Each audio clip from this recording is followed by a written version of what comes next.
সালামু আলাইকুম। আমরা অনেক দিন হয়ে গেছে ঘাসের জমি প্রস্তুত করে রাখছি, কিন্তু ঘাসের জমিতে যাইতে পারি নাই। তো আমরা আলিগুলা নিয়ে আসছিলাম, মানে কাটিংগুলা, এইগুলো এক জায়গায় রাইকে আমরা লুঙ্গি দিয়ে ঘুরে রাখছিলাম। মানে আমাদের সালা, মানে পাটের সালাতে ঘুরতে হয়, পাটের সালা নাই, সেই জন্য আমরা পুরাতন লুঙ্গি দিয়ে ঘুরে রাখছিলাম।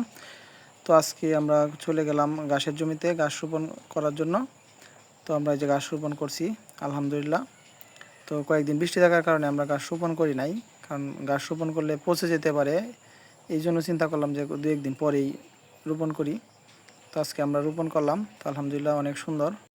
আমরা গাছগুলা কিভাবে রোপণ করছি এটা আমরা দেখাই দিছি, যেমন মামা লাগাইতেছে দেখেন। আমরা ক্রস আকারে প্রত্যেকটি গাছ আমরা ক্রস আকারে লাগাইছি, যাতে আপনার আর 4টা গিরা থেকেই মানে কে জ্বালাইতে পারে, মানে চারা উঠতে পারে। আর আমরা একটা মানে প্রতিটি কাটিংয়ে 2টা করে গিরো আছে, একটা গিরো মাটির নিচে ঢুকাই দিছি আর একটা গিরো উপরে রাখছি। কোনো কারণবশত নিচের গিরাটা থেকে যদি ফুকি নাও বাইর হয়, উপরের গিরা থেকে বাইর হতে পারবে। এর ভিতরে আমরা আরেকটা অসুবিধার মধ্যে পড়ে গেছি। আমরা ঘাসের জমি প্রস্তুত করে, মানে ঘাস রোপণ করার পরে চলে আসার পরে 2-1 দিন পরে গেলাম, যাওয়ার পরে দেখলাম যে অনেক গরু আপনার এই ফুকিগুলা খেয়ে ফেলে, ছিঁড়ে ফেলে, উবড়ায় ফেলে, এরকম নষ্ট করে দিতেছে। এই যে দেখেন কি সুন্দর কেরুলগুলো বাইর হয়েছে, কিন্তু এই কেরুলগুলো আপনার অনেক গরু ছাগল আপনার এদিকে ছোটা থাকে, তো ছোটা থাকার কারণে এইগুলা মানে ছিঁড়ে ফেলে, উবড়ায় ফেলে, এরকম নষ্ট করতেছে। যার জন্য আমরা বাজার থেকে ফিলার কিনে নিয়ে আসলাম। চিন্তা করলাম এখানে তো বাঁশ টাস দিলে তো আপনার কয়েকদিন পরে নষ্ট হয়ে যাবে, তো কয়েকটা ফিলার দিয়ে দিলাম। ফিলার দিয়ে আমরা নেট দিয়ে বেড়াতে দিব। এই যে দেন একবারে গরুতে কি করছে, কি মানে অবস্থা করছে দেন, ভিডিওর মধ্যে দেখা যাইতেছে গরু কি মানে অসুবিধা করছে। তো এই সমস্যা যাতে আর না হয়, সেই জন্য আমরা ভালোভাবে বেড়া দেওয়ার জন্য ব্যবস্থা করতেছি।